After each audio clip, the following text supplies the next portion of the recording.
Good afternoon to all viewers and students.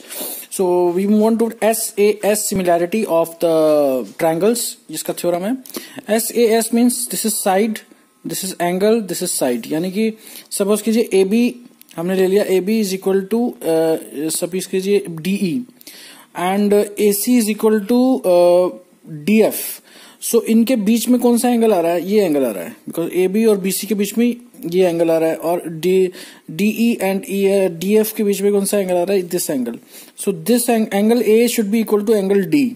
तब जाके ये SAS विल बी, मतलब बीच वाला जो एंगल होना चाहिए इन दोनों साइड्स के वो सेम होना चाहिए, इक्वल होना चाहिए, तब आपको ये फैक्ट बैठेगा. If two triangles, one pair of the corresponding sides are proportional and the included angle, this is very important, included angles are equal, then the triangles are similar. यानी कि ये जो जैसे हमने AB और DE and AC and DF ये दोनों equal ले लिए, तो ये जो एंगल है ये भी इक्वल होना चाहिए. इसका सेंटर वाला ये वाला एंगल नहीं चलेगा. This angle is not applicable, this is applicable only. So we have given two triangles ABC and PQ DEF such that angle A, this angle is equal to angle D, this angle, and AB by DE and equal to AC by DF. ठीक है, this is given. ठीक है, so we have to prove that these two triangles are similar.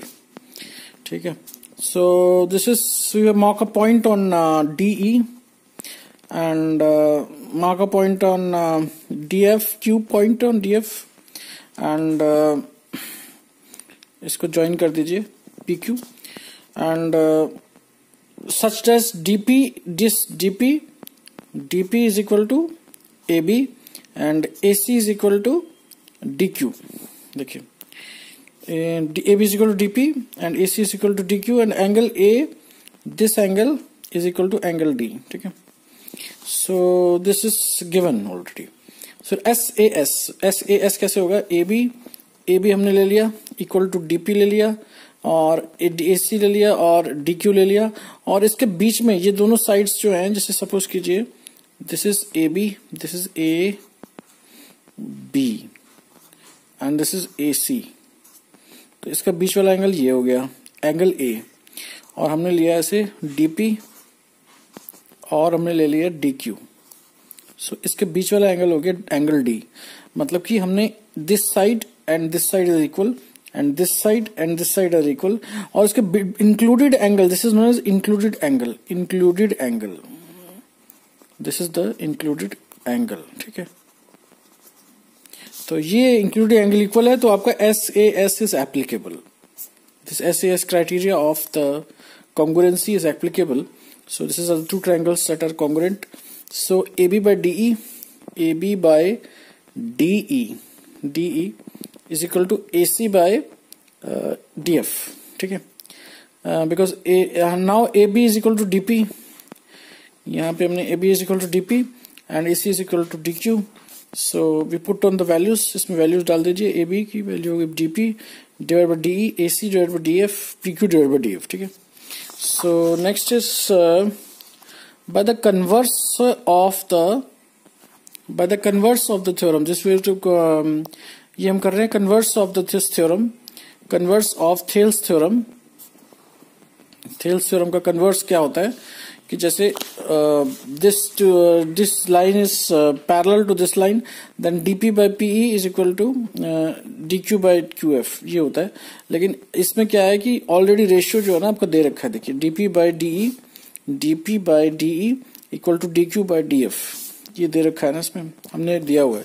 तो हमने इसका opposite use करके we will be proving that PQ is parallel to EF. ठीक है, by the converse of the this Thales theorem. ठीक है, so angle DPQ is equal to angle E and DQP is equal to angle F. DPQ this angle DPQ is equal to angle E. This angle is equal to angle E, and DQP this angle DQP and equal to angle F. ठीक है, so this is, अगर parallel है तो angle भी equal होंगे, because these are the corresponding angles.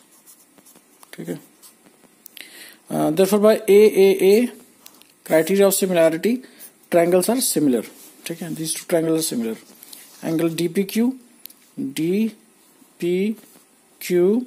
and angle DEF. These two triangles, मतलब ऊपर वाला ये वाला triangle और ये वाला नीचे वाला triangle, these are two triangles are similar by the AAA criteria because this angle is equal to this angle is equal to this angle, and ये तो common है ये. This is the angle D is common. मतलब यहाँ पे लिखना पड़ेगा angle D is common. ठीक है, चलो ठीक है.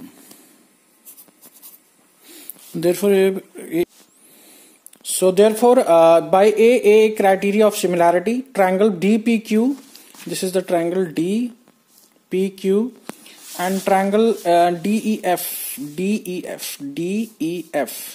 ये के छोटा वाला triangle और ये बड़ा वाला triangle, these are so two triangles are similar because angle E is equal to angle P, angle Q is equal to angle F, and angle D is common. So यहाँ पे मैंने लिखा था D is common. So from 1 and 2, ये तो second equation हो गई, और फर्स्ट इक्वेशन थी आपकी triangle ABC is similar to congruent to similar to मतलब DPQ. Triangle ABC is similar to DPQ. ठीक है, ये इक्वेशंस थी from first and second. These are the two equations. इसको इससे दिखा सकता हूँ आपको. ये दोनों इक्वेशंस आप देख रहे हैं. So from 1 and 2 we get मतलब हमारे को ये DPQ कॉमन है, तो हम ABC और DEF ले लेंगे. From 1 and 2 we have triangle ABC is congruent to triangle DPQ and DPQ is similar to DEF. So ये कॉन्ग्रुएंट का साइन होता है, ये सिमिलरिटी का साइन होता है. Triangle ABC is similar to triangle DPQ and DPQ is similar to DEF. ठीक है, सो अब हम क्या करेंगे ना, इसमें से DPQ को हटा देंगे क्योंकि ये कॉमन हो गया. From this two equations we get triangle ABC is similar to triangle DEF. ये आ गया, और हमें प्रूव भी यही करना था. We have to prove that triangle ABC is similar to triangle DEF. तो ये प्रूव हो गया, hence proved. So if two triangles are similar, then AB by DE is equal to DBC by EF is equal to AC by DF.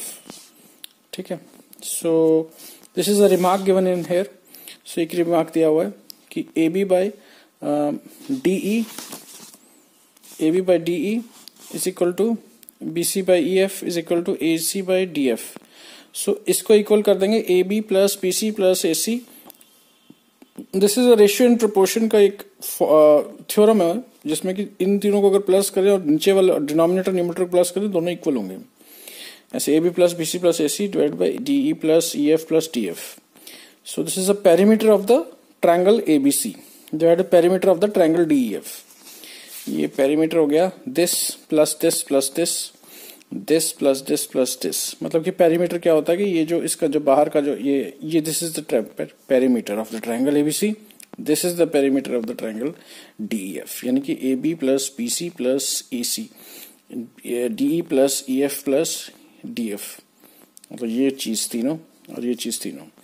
So if you like my channel and video, then you can just subscribe my channel, press the bell icon to receive notification. Thanks for watching and thanks for support. Thank you.